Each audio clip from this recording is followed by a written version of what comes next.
So continuing chapter 2 verse 38. Hare Krishna Prabhuji. Hare Krishna. Sukha dukkhe same kritva Sukha dukhe same kritva labha labho jaya jayo labha labho jaya jayo tato yudhyaya yujyasva tato yadhyaya yujyasva naivam papam avapyasi. naivam papam avapyasi.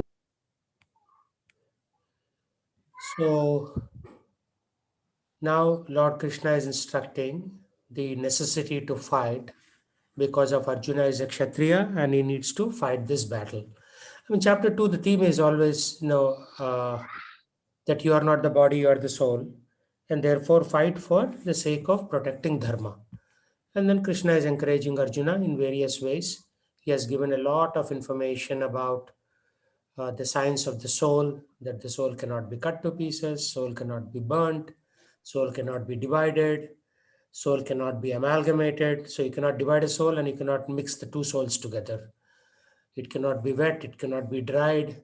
So many information, pieces of information Krishna has given. And then finally is saying, do thou fight for the sake of fighting. So fight for the sake of fighting. That's it. Without considering happiness or distress. Am I going to be happy or not? When you perform dharma, you are not thinking about, is there any personal happiness or distress, or is there any personal loss or gain? Jaya Jayo. So if there is loss, some people will refrain from doing things. If there is some gain, people will, fight with each other to do that thing. So Krishna's point is, do it. Do it as a matter of dharma, victory or defeat. So sometimes people will not do it because there is going to be defeat. For example, a lot of times in Seattle, we struggled with starting our second temple.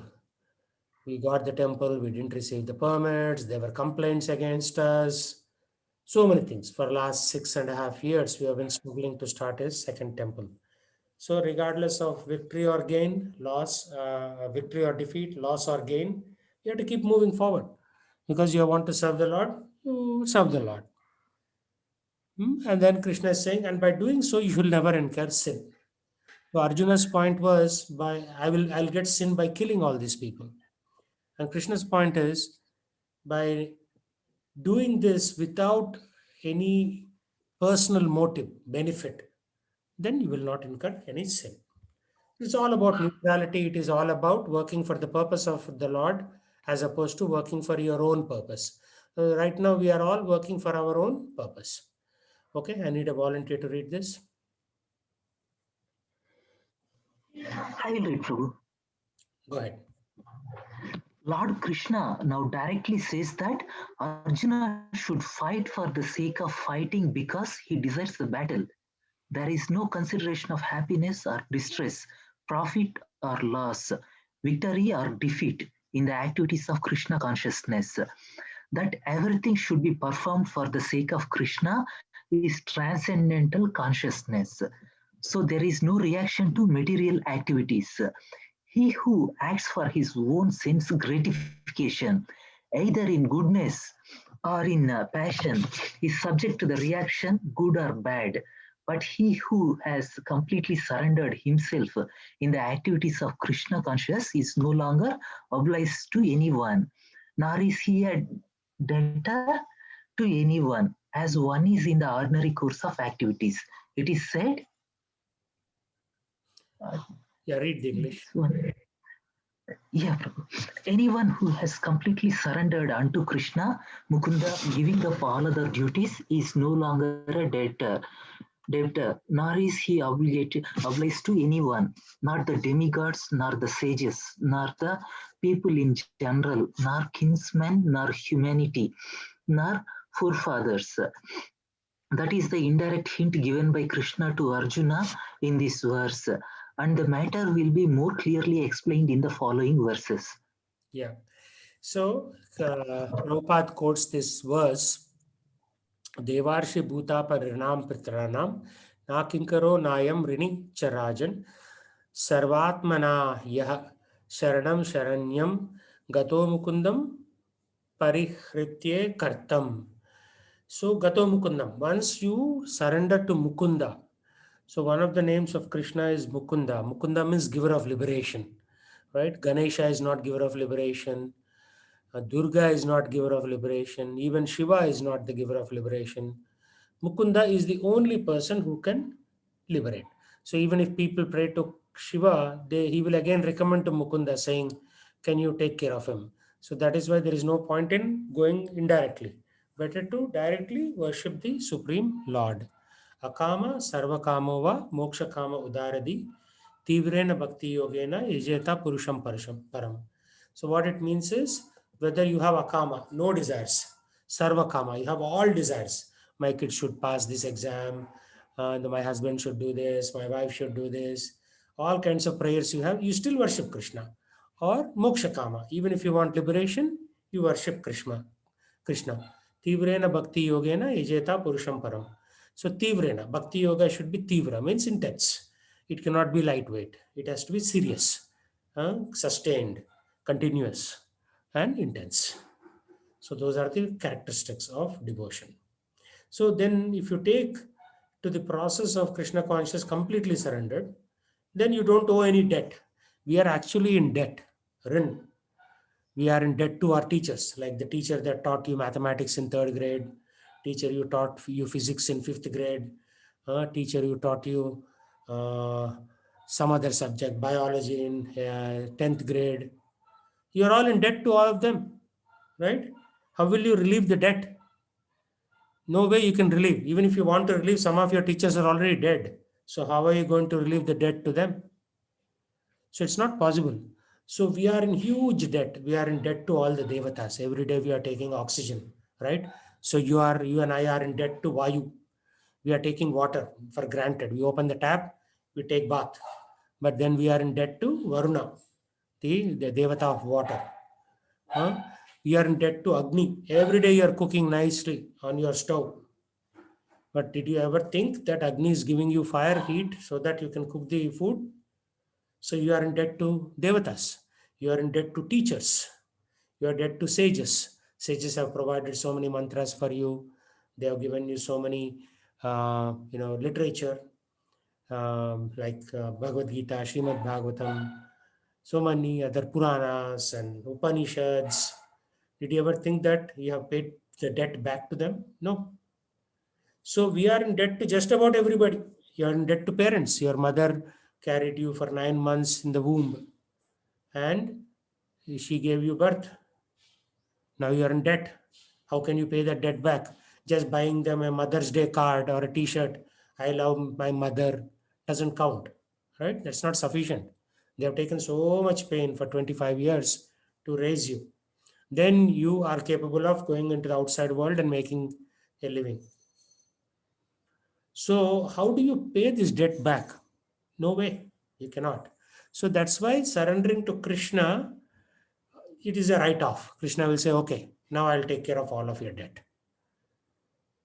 I know you cannot repay your debt, but I will take care of all of your debt. Debt to forefathers, Pitran, humanity, just about everybody, right? Auto driver will give you a ride from point A to point B. You'll give them 100 rupees. But 100 rupees is not sufficient for the pain and the care that the auto driver has taken to take you from point A to point B. So you are in debt to that auto driver also. So entire humanity you are in debt. Think about the airline that's taken you, bought you from Chennai to America so that you can work on H1B. So you are in debt to that airline pilot. To the 2000, did you know it takes about 2000 people to coordinate an airline to take you from point A to point B? Like all the baggage handlers, the maintenance staff, the flight attendants, the cleaners who clean the plane. You are in debt to all of them. So the only way to get out of this rin or debt is to surrender to Krishna. Otherwise, now you have to come back in the next life and again pay back all these people, to your physics teacher, to your math teacher, to the auto driver, to the maid who works in your home. You are in debt to all these people. So we have to be very careful. Actually, there is no other option but to surrender to Krishna. Otherwise, you will come back again and again, take birth to pay the debt back.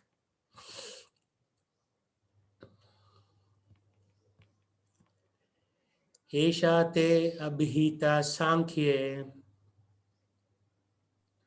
Esha te abhita sankhye बुद्धिर्योगे त्व इमां शृणु buddhir yoge imam shrinu.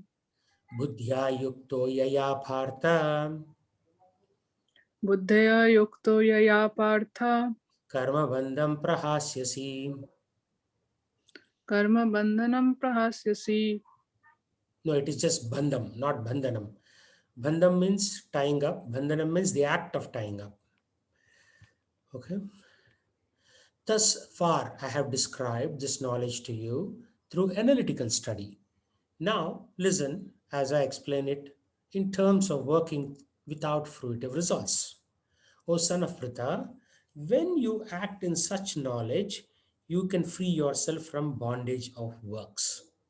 Right? So, until now, he has given analytical study, systematic, numerical, soul cannot be cut, soul cannot be divided like that. Now, he's talking about Nishkama Karma Yoga, working without fruitive results. Fruit. What is fruit? When you plant a seed, the tree comes up. After 3 years, 5 years, you'll start getting fruits or coconuts or whatever. So, when you plant that seed, you want fruit. So, when you help somebody, then you want that fruit. Everybody in this world wants fruits. But Krishna's point is that is Sakama. Sakama means Kama means results or desires, and Sakama means with results or desires. Now we are talking about Nishkama, means no results or desires. So when you work in that way, then you can free yourself from bondage of works. Bondage, karma bandhan. Whenever you work, right? Even if you give a glass of water to somebody, you are doing karma.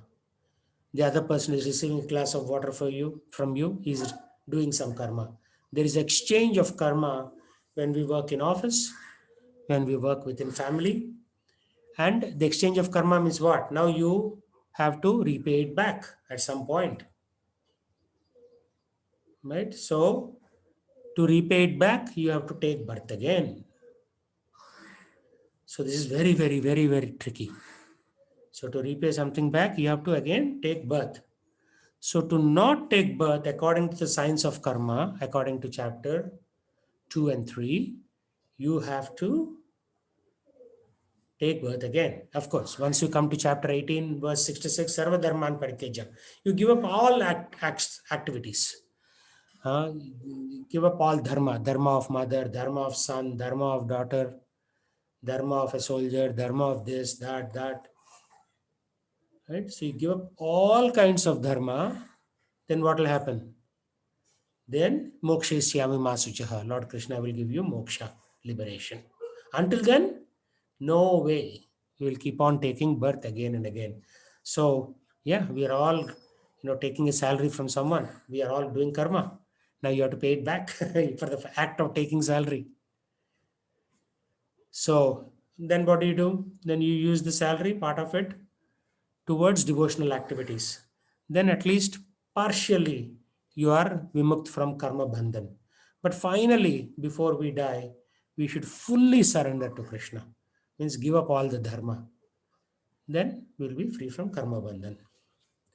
Okay, somebody read purport.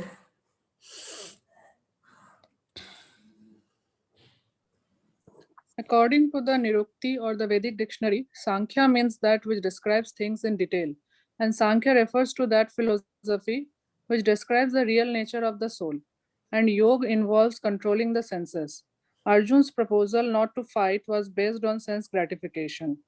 Forgetting his prime duty, he wanted to cease fighting because he thought that by not killing his relatives and kinsmen, he would be happier than by enjoying the kingdom after conquering his cousins and brothers, the sons of Dhritarashtra. In both ways, the basic principles were for sense gratification. Happiness derived from conquering them and happiness derived by seeing kinsmen alive are both on the basis of personal sense gratification, even at a sacrifice of wisdom and duty. Krishna therefore wanted to explain to Arjun that by killing the body of his grandfather, he would not be killing the soul proper. And he explained that all individual persons, including the Lord himself, are eternal individuals. They were individuals in the past, they are individuals in the present, and they will continue to remain individuals in the future because of all of us are individual souls eternally. We simply change our bodily dress in different manners, but actually we keep our individuality even after liberation from the bondage of material dress. An analytical study of the soul and the body has been very graphically explained by Lord Krishna. And this descriptive knowledge of the soul and the body from different angles of vision has been described here as Sankhya in terms of Nirukti philosophy, Nirukti dictionary. This Sankhya has nothing to do with the Sankhya philosophy of the atheist Kapil. Long before the impostor Kapil's Sankhya, the Sankhya philosophy was expounded in the Srimad Bhagavatam by the true Lord Kapil, the incarnation of Lord Krishna, who explained it to his mother, Devahuti. It is clearly explained by him that the Purusa or the Supreme Lord is active and that he creates by looking over the Prakriti. This is accepted in the Vedas and in the Gita. The description of the Vedas indicates that the Lord glanced over the Prakriti or nature and impregnated it with atomic individual souls. All these individuals are working in the material world for sense gratification, and under the spell of material energy, they are thinking of being enjoyers. This mentality is dragged to the last point of liberation when the living entity wants to become one with the Lord. This is the last snare of Maya or sense gratificatory illusion, and it is only after many, many births of such sense gratificatory activities that a great soul surrenders unto Vasudev, Lord Krishna, thereby fulfilling the search after the ultimate truth. Arjun has already accepted Krishna as his spiritual master by surrendering himself unto him. Sisyaste aham sadhi mam tvam prapannam. Consequently, Krishna will now tell him about the working process in Buddhi Yoga or Karma Yoga, or in the other words, the practice of devotional service only for the sense gratification of the Lord. This Buddhi Yoga is clearly explained in chapter 10, verse 10, as being direct communion with the Lord, who is sitting as Paramatma in everyone's heart. But such communion doesn't take place without devotional service.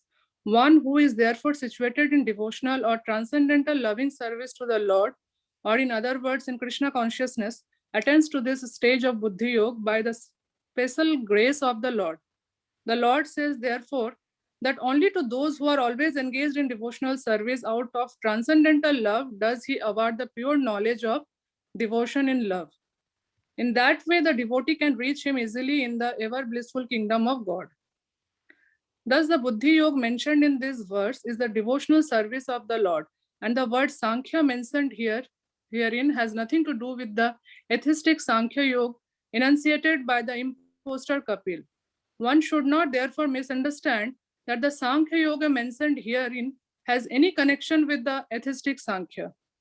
Nor did that philosophy have any influence during that time, nor would Lord Krishna care to mention such godless philosophical speculations.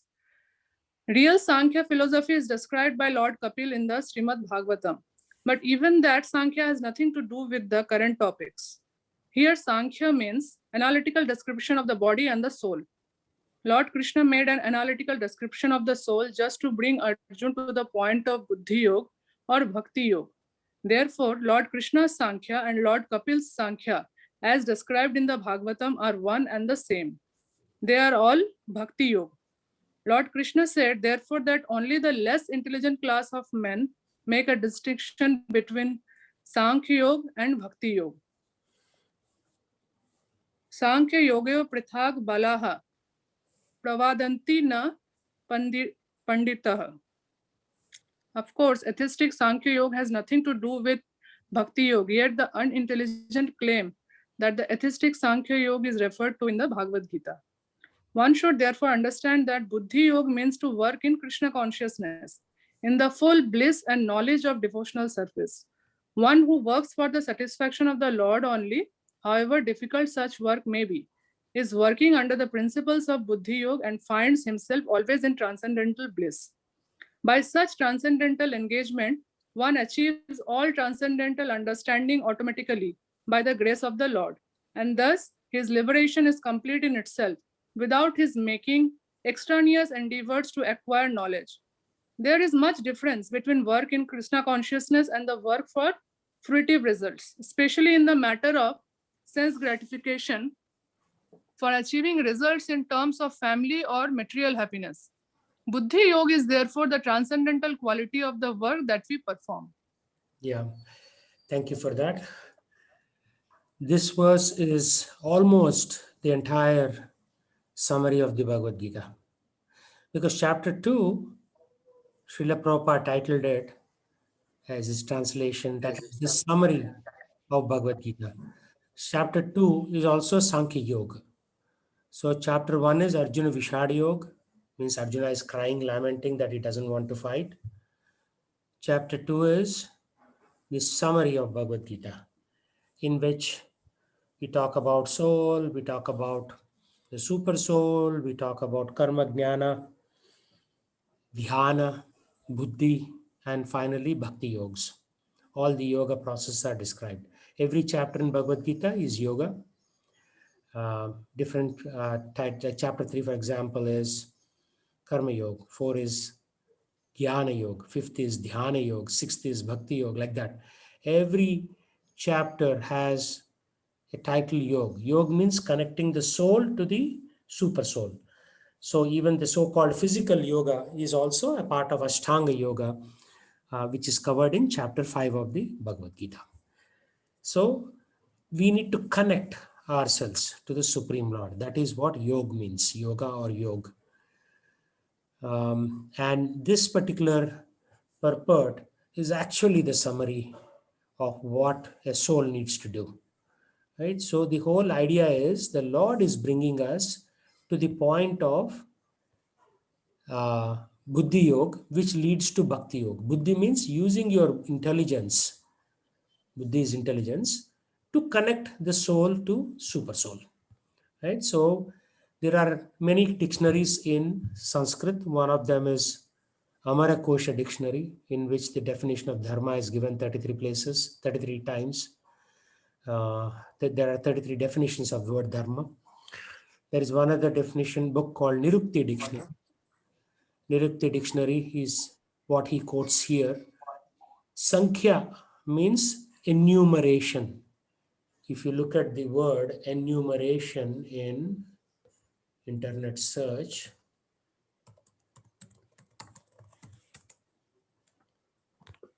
the action of mentioning a number of things one by one. So that is what Sankhya is. So in Sankhya, we are defining these things one by one.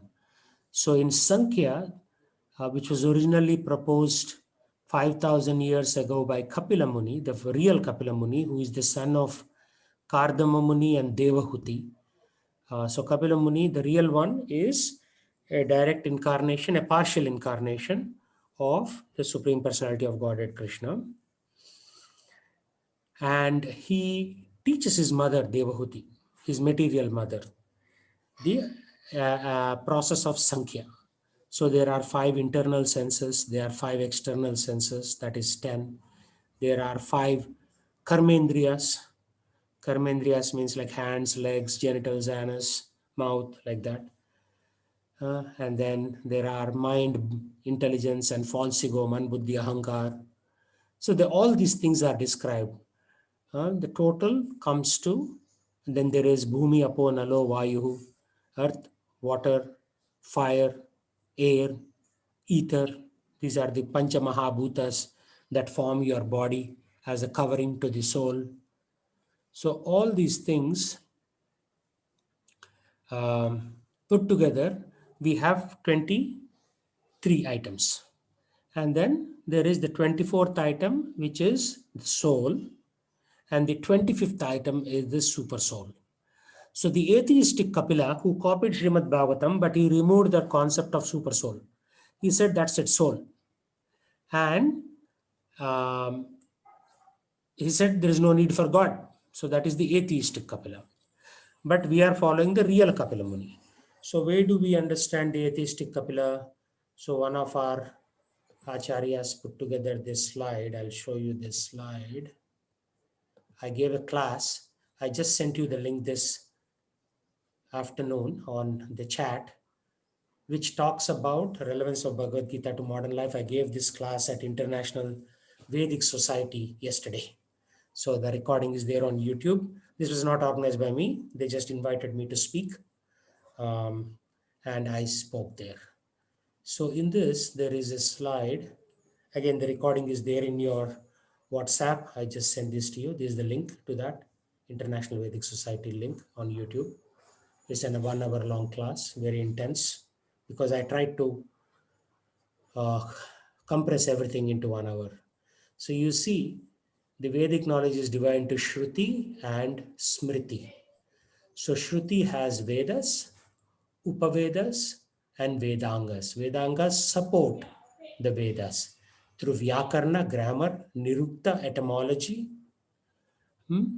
Etymology means the structure, the definition of anything. How do you understand anything? You understand through etymology. Then Chandas, meters.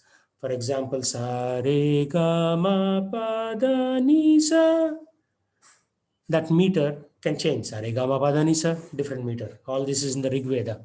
So this Chandas qualifies the definitions of mantras in Rig Veda and other Vedas too. Then Jyotisha Shastra, then Shiksha, pronunciation, how do you pronounce mantras. And on the right side, you have Smriti, like Pancharatras, Tantras, Puranas, Itihasas, like Mahabharata is a Itihas, means it's historical depiction of the Mahabharata war and what events that led to that war. Then you have these darshanas. So these darshanas are 6 in number. Vedanta by Vedavyasji, Mimamsa by Jaimini Rishi, which is hermeneutics. Hermeneutics means the science of interpreting scriptural texts. For example, if you say Sarva Dharman Parityaja, what does Sarva means? Everything. Dharman means all forms of duty and activities. Parityaja, how to give up. So hermeneutics interprets scriptural texts. So hermeneutics is there in every tradition, like there are biblical hermeneutics also.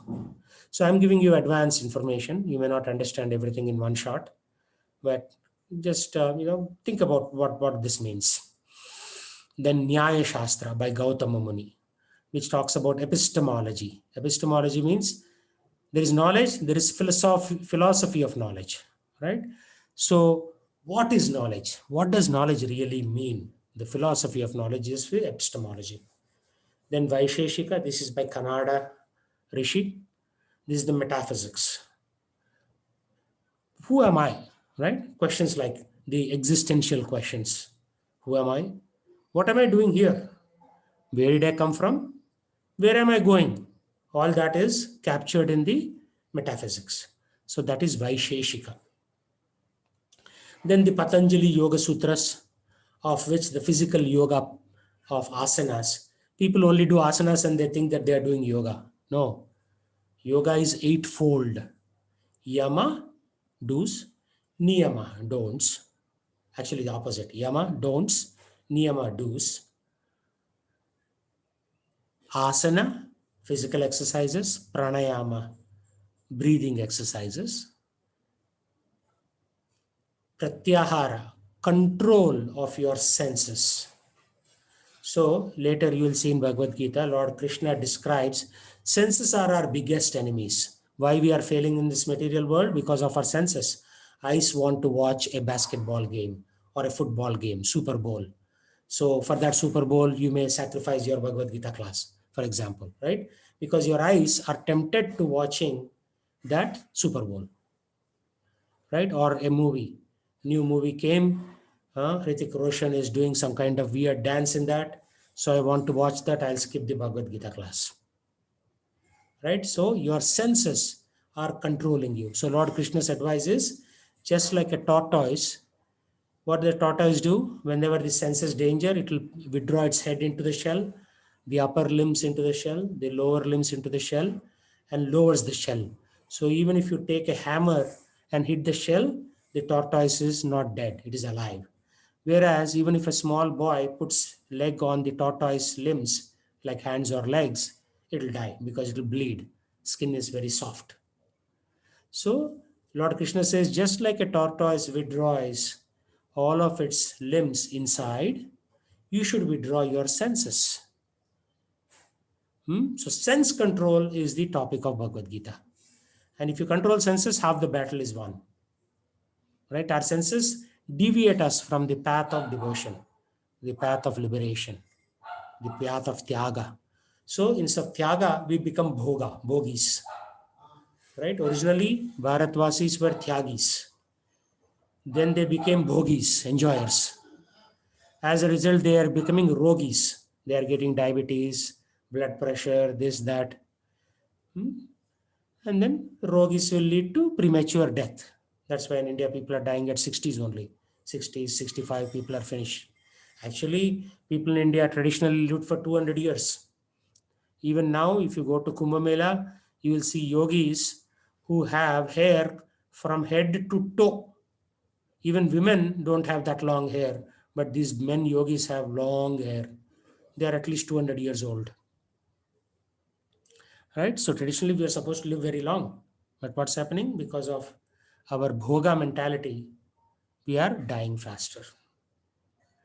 And then comes Sankhya. This is why I showed you this slide. This is by atheistic Kapila. That also deals with metaphysics. But we are talking not about this Sankhya. We are talking about, so you see this lower right hand corner, this Sankhya, this is the atheistic Kapila Sankhya. But here there is no concept of super soul or God because he's atheistic. Theism means understanding God. When you put an A in front of it, it becomes opposite meaning, atheistic. So Sankhya talks about the enumeration, the division, the fine-grained division, right?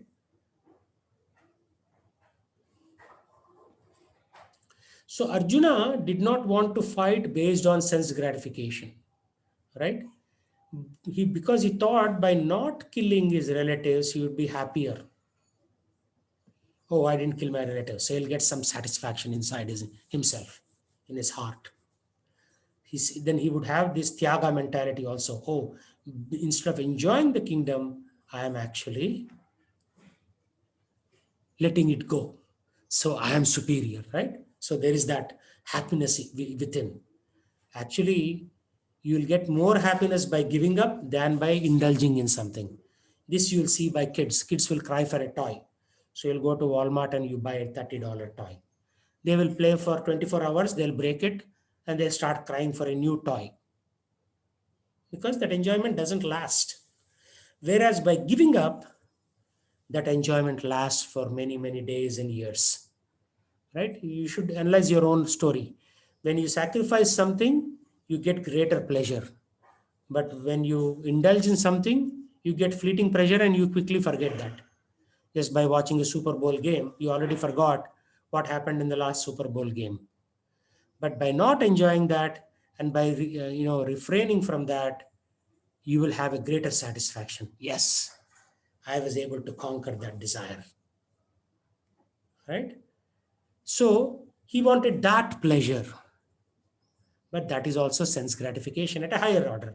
Lower level sense gratification is drinking alcohol, eating meat, having some quick sex. Those are lower level sense gratification.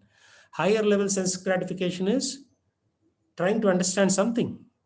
Like just like by the fact that you are attending this class, you are getting higher bliss than a lower bliss that you get by watching a TV.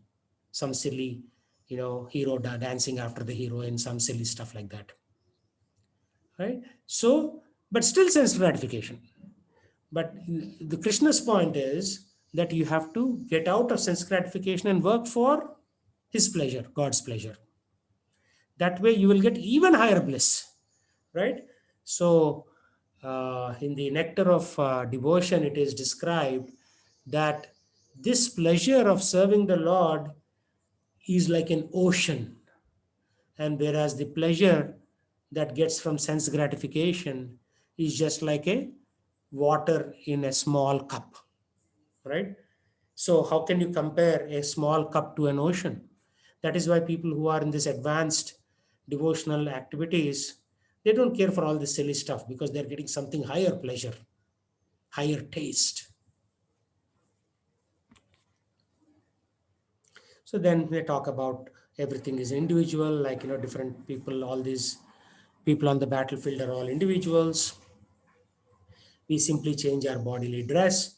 Dehinosmin yata dehe, chapter 213, chapter 2, verse 13. We already covered that. Right? So Srila Prabhupada is just doing a revision for us. Then again, he talks about the Nirukti dictionary. What Sankhya, the enumeration is described. What is a dictionary? It gives meanings of various words, right? Same thing, Nirukti dictionary gives meaning of various concepts, not just words. Like soul is a concept. Senses, like sense of sight is a concept. Sense of evacuation, anus, that's a concept. Of course, people, when we talk about evacuation, they, turn their head away as if it's something bad. But if you keep eating and it doesn't get evacuated, what will happen? Your stomach will become like a balloon and burst. So just like eating is important, evacuation is also important. So it gives description of all these things.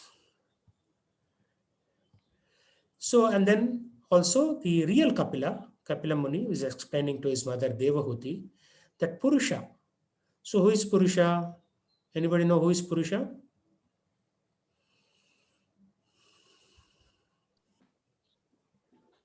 Lord himself. Yeah, but who? What is his name?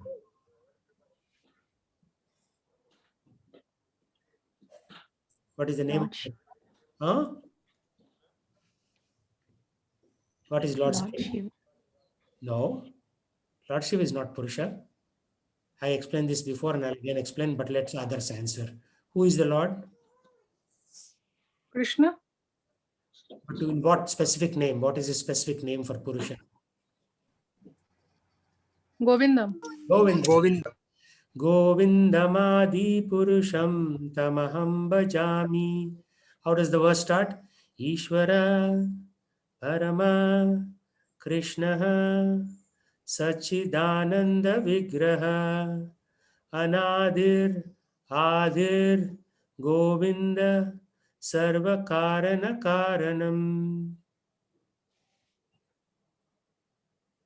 Then Chintamani Prakarasatma Sukalpa Vriksha Lakshavratesu Surabhiravipalantam Lakshmi Sahasra Samramasevymanam Govindamadi Purusham Tamaham Bhajami.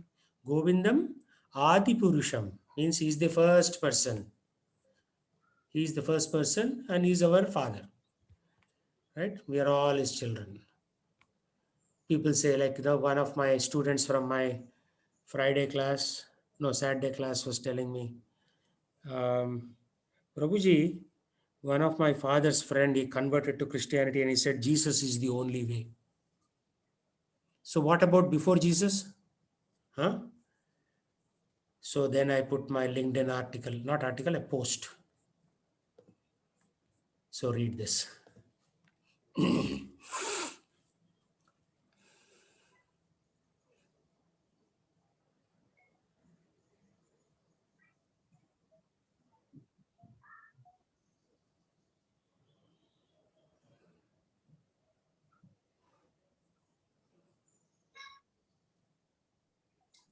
So everybody thinks that the previous Acharya is bogus and the current Acharya is great. No, that is not the way of Vedic science. Vedic science, we respect every Acharya in the parampara, starting from Narada Muni to Veda Vyas, to Bhaktisiddhanta Saraswati Thakur, to Srila Prabhupada, and to his disciples. In this parampara, Abrahamic parampara, everybody says their guru is only the only way. So Moses came, only way. Then Jesus came, forget Moses, Jesus is only way. Then Muhammad came, then he is the only way. right? So that's a foolish notion. Of course, these people are controlling the world. So if you say something, then they will cut your head off, right? So Govindam Adipurusham Tamaham Bhajami means he is the original Purusha. Everybody else came from him.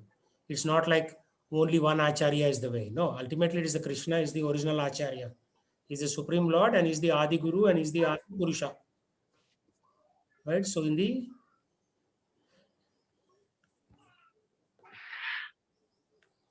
Brahma Samhita it says, Chintamani prakara sadma sukalpa vriksha laksha surabhir अविपालयन्तं लक्ष्मीसहस्रसदसं भ्रमसेव्यमानं गोविन्दमादिपुरुषं तमहं भजामि. So he's the original Purusha, Adi Purusha. Right? So why did I took you there? Because this Purusha is the Adi Purusha. Right? So all scriptures are connected. Most people don't even know the first scripture. So where is the question of understanding the connection? Their knowledge comes from movies. That's about it.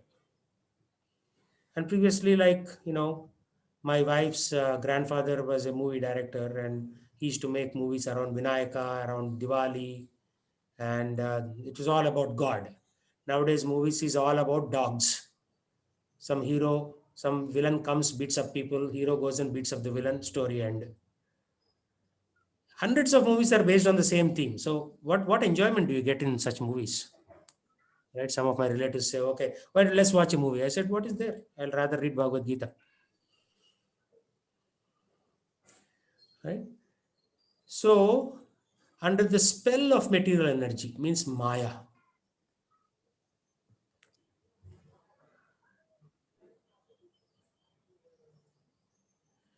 Under the spell means, so it's put a spell, like an incantation. What they are thinking, each individual is thinking, I am the enjoyer. But we are not the enjoyers. We are just puppets in the hands of these three modes, Sattvaguna, Rajoguna, and Tamoguna.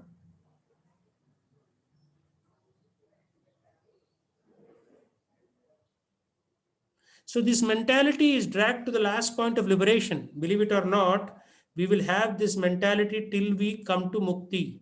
Oh, by the way, I wanted to address Rujana's point, right? She said Shiva is supreme.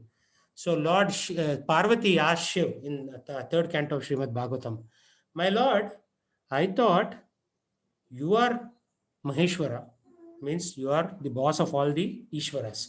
Who are the Ishwaras? Ishwaras are controllers, like all the devatas are Ishwaras. Maheshwara means boss of all the devatas. I thought you are Maheshwara. Why are you meditating all the time? Who are you meditating on? Then he says, oh Devi Parvati, I am meditating on my boss. He is the Parameshwara, above Maheshwara. Ishvara, Parama, Krishna.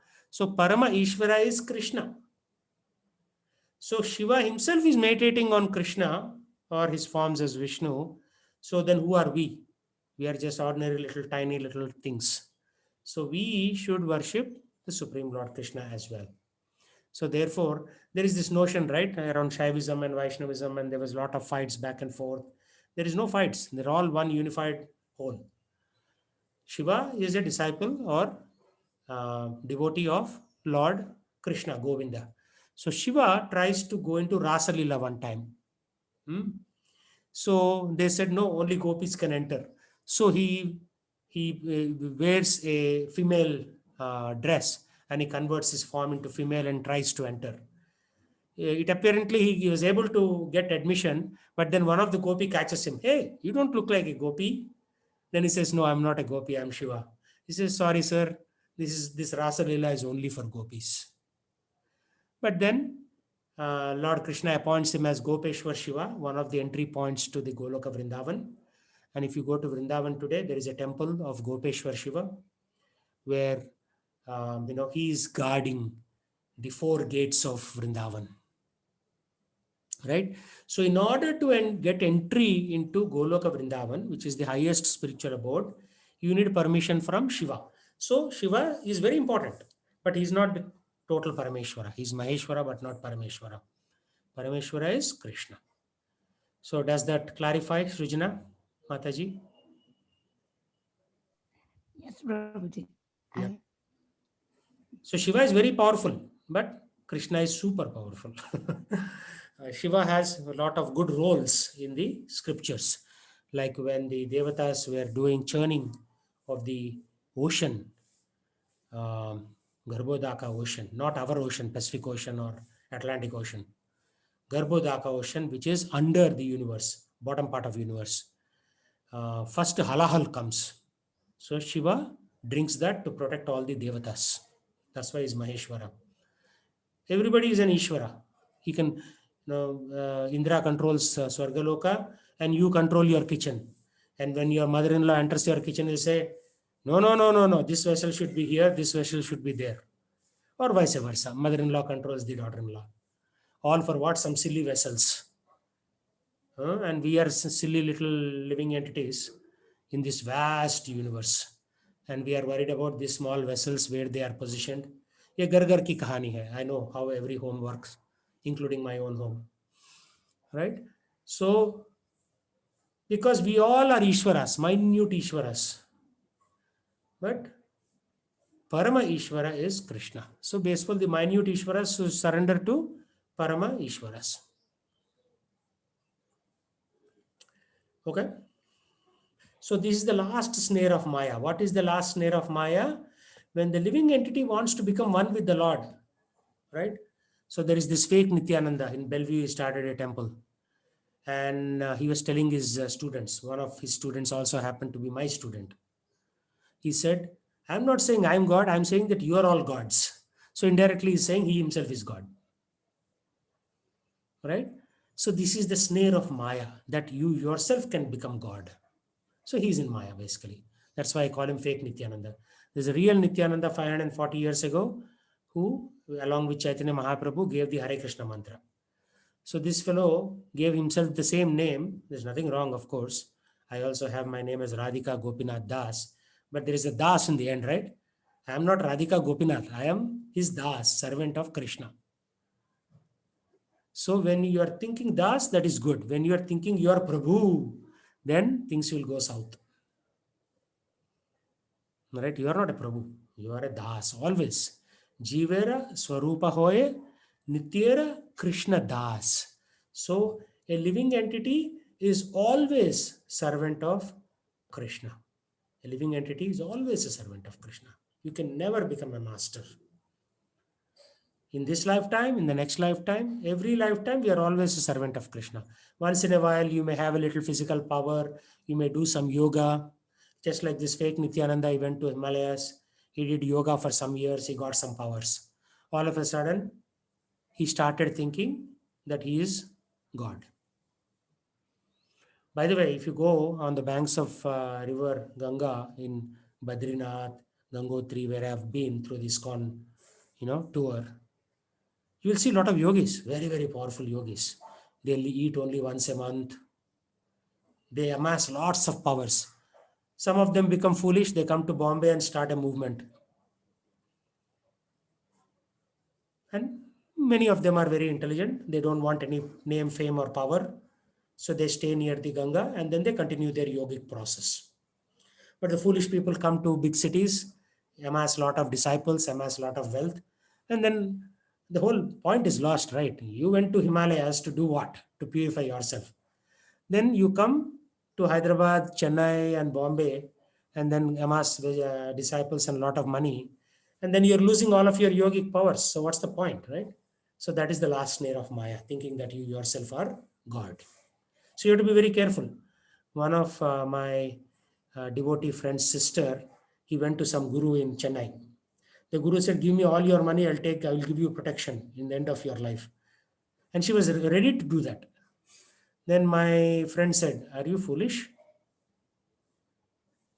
To do devotion, you don't need to give all your money to one guru. And then what if that guru vanishes with all of your money later?" So that guru is not a guru, he's a kangaroo. He will hop from place to place collecting people's money.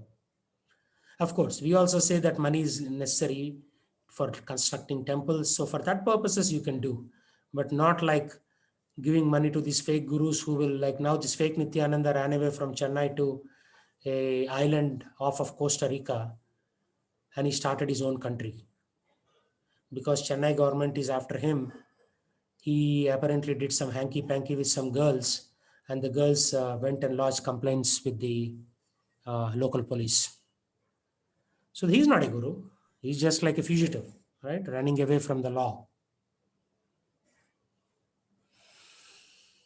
So we should understand how we, yeah, go ahead.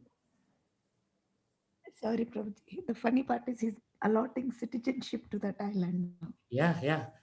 And then he sent me also a letter saying that I am the Sadguru of all Hinduism and I'm giving you blessings. And I'm like, come in front of me, I'll beat you with a slipper. चप्पल लेके मारूंगा तेरे को. He thinks he's the Sadguru of all of Hinduism. Huh?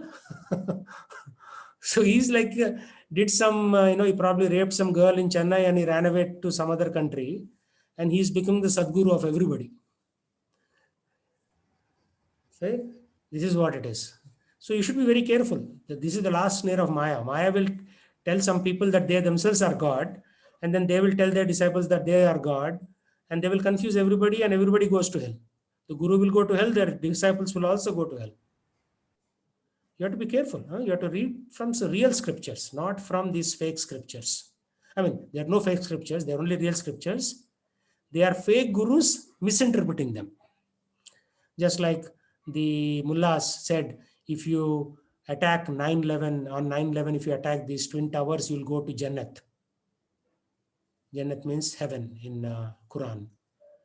Will anybody go to Jannat or heaven by killing other people? No way. Not possible, right? If you trouble others, you'll go to hell. You'll not go to Jannat. So this Buddhi Yoga is very important. Buddhi means intelligence.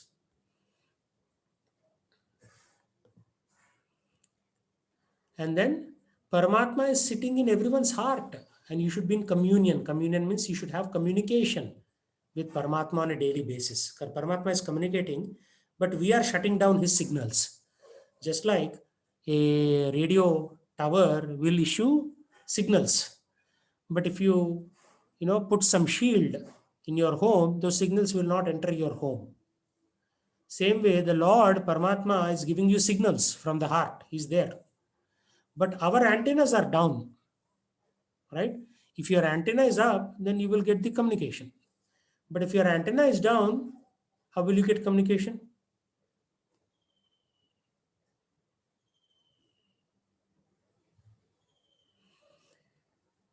So in Krishna consciousness, one attains to the stage of Buddhi Yoga by special grace of the Lord. Not everybody can come to this class. They'll be kicked out very soon. I invited so many of my friends, relatives. They come once or twice and they get away. So only if you have Kripa, special grace of the Lord. Remember first day we had 34 students. Now we have 7 students. What happened to the remaining? They don't have that Kripa. Some or the other. Some Taekwondo class will come. Maybe wife will say, Arey, why are you wasting time going to classes? Iron my clothes. Something or the other will come and Prabhus won't come. And for Mataji's husband will say, hey, why are you going to Bhagavad Gita class? Make some pakoda for me. This is better. At least we'll eat pakoda. And if you hear Bhagavad Gita, what will you get? So they don't have the grace, Kripa. You have the grace. That's why you are here.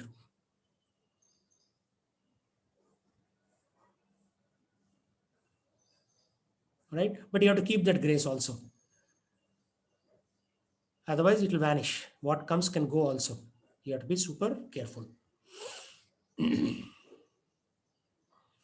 they talks about the atheistic Sankhya Yoga by the fake Kapil Muni.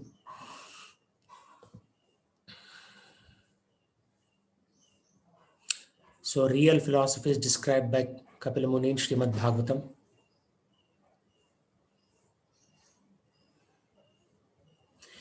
one should understand that Buddhi Yoga means to work in Krishna consciousness, right? So there is karma, but if you divert that karma for Krishna, then it becomes Buddhi Yoga.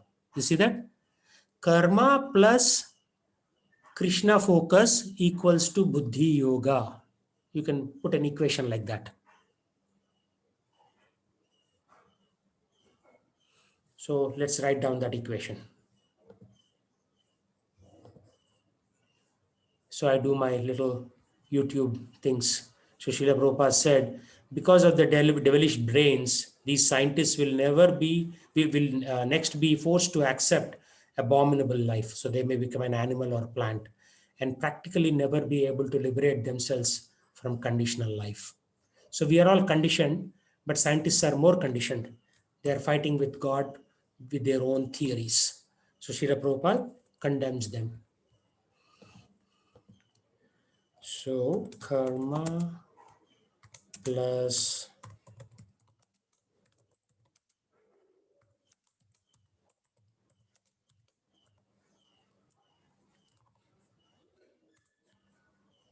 Buddhi Yoga. And Buddhi Yoga, actually it is when it matures, right? Matured Buddhi Yoga equals to Bhakti Yoga.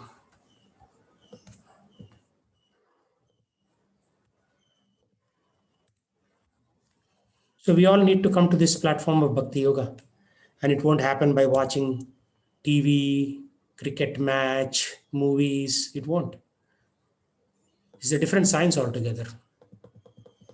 That science is for people who are at a lower level of consciousness, not for people who are on this call, right? So you should give up all that nonsense. Sarva dharman parityajya, Krishna says, means the dharma of watching TV is also one of them.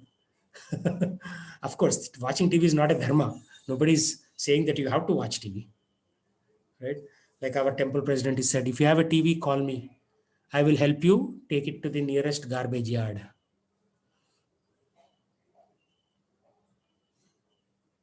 Of course, you can use TV to watch YouTube lectures on Krishna. But then how many people do that, right? 90% they're using it for sense gratification. Another somebody else said, if you have a TV, I'll give you a hammer, go blast it. Break the screen.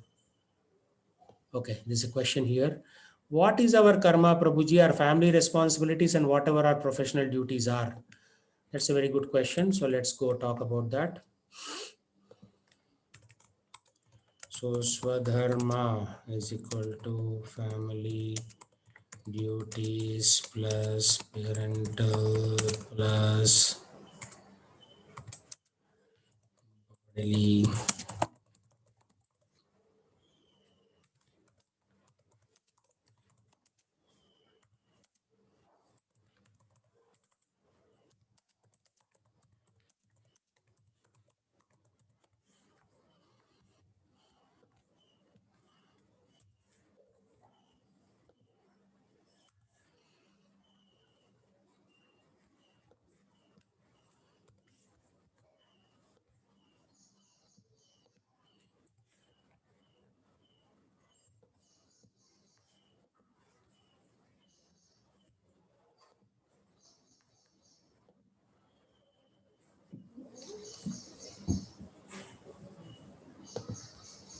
So this Swadharma should become Parodharma.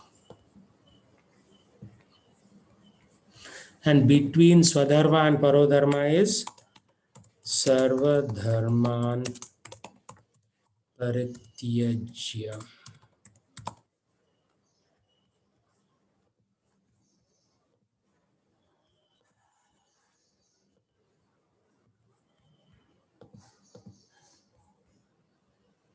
So you are here right now.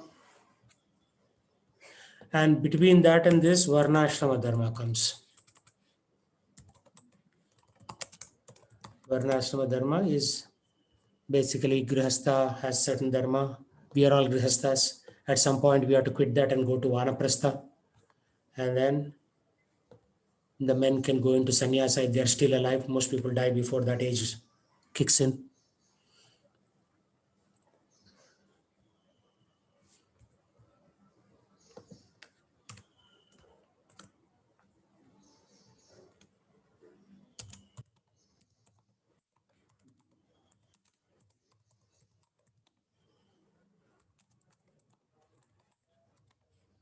So I'm in that Vanaprastha band. So very soon I should detach myself from the family activities and focus exclusively on Krishna. Sannyasa, who knows, right? Because we are not even alive. Sannyasa is typically around 75 years. Most people die before that. So if we can do Vanaprastha properly, that should be sufficient to go back. So right now you're all in family duty stage, and the men are all working to maintain the family house, this, that. But again, right, I mean, our forefathers never had a loan on their house. My father never had a single rupee loan on his house. He earned the money, then he built the house. Nowadays, people take 30-year mortgage, and till the day they die, they are paying mortgage. What's the point? Better to live in a single room house. If you cannot, if you can afford it, yeah, go for a 20-bedroom house. But most people cannot afford. So better to live in a single room house, pay it off quickly, then your dharmas will come down. And some people send their kids to out of state colleges, 40, 50,000 a year. That is 200K. Why? Just send to the cheapest college possible, teach them some basic skills, some course here and there, like machine learning course or some Coursera. So many courses are there, and they let them get a job, and then they can take care of themselves. Why burden yourself and them with a $200,000 loan on day one of career? So all these other dharmas that we have adopted are self-created problems, self-inflicted problems. So let's not inflict problems on ourselves, right?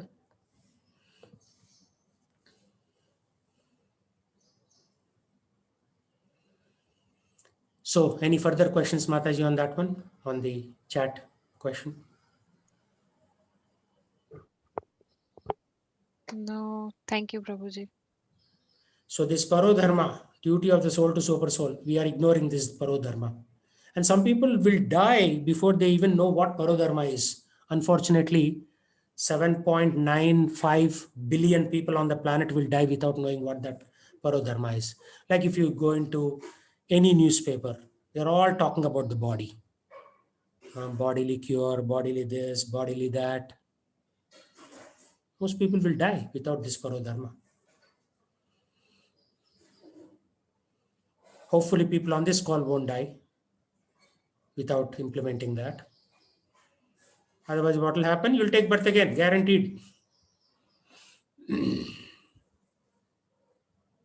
Again, you'll go through the same cycle. Swadharma, Varnashrama Dharma, Sarva Dharma, and Parityakja. Actually, most people don't even come here. Huh? Most people will die here. Some people who have a little bit knowledge will come to stage 2. Maybe 10,000, 20,000 people on the planet will come to Sarva Dharma and Parityakja platform. And then they will do Parodharma and they'll go back. The planes to the spiritual world are going empty. The plane is there, but you don't have boarding pass. Like Tukaram, you should go and watch this 1936 movie Tukaram on YouTube, Marathi movie. But English subtitles are very good. He goes to his wife and says, the plane is coming for us to go to spiritual world. Will you come with me? His wife is very materialistic. She says, Tumi jawa laukar ye. I mean, you go and you come back quickly. So she is thinking that this fellow is going to some market or some place and he'll come back. And then the Garuda Vahan comes, very beautifully depicted in this movie. Maybe we should go and watch it for a moment. I am thrilled by Tukaram because in one lifetime he goes back to Godhead, and I am appalled at his wife's ignorance. Tumi jawa laukare, come back quickly, she says.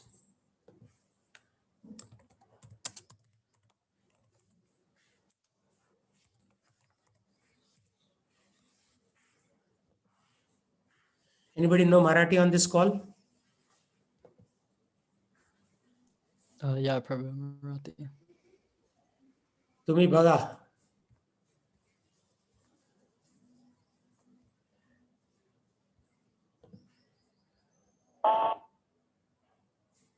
मूर्ख बहुजन समाज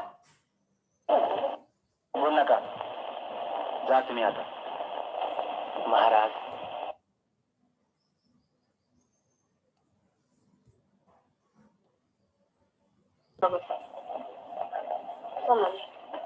आता तुम्हाला बाहेर इंडे चुपके आले अजून म्हणून म्हणतायचं होय वैकुंठाला जातो वैकुंठाला जातो.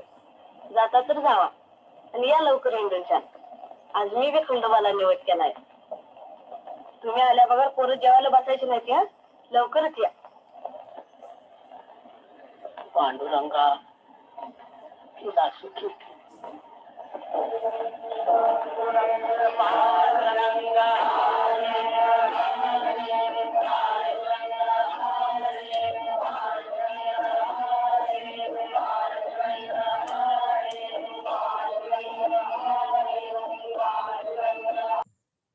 So Tukaram requested his wife to come.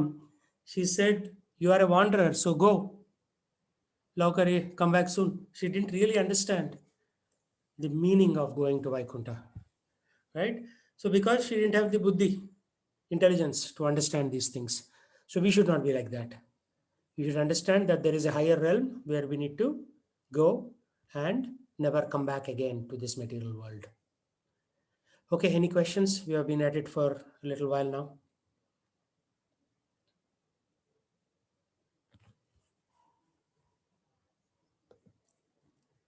Yeah, materialism has overtaken the world. Somebody said in the chat window. That is true. Vidya said that. Okay, so now let's chant.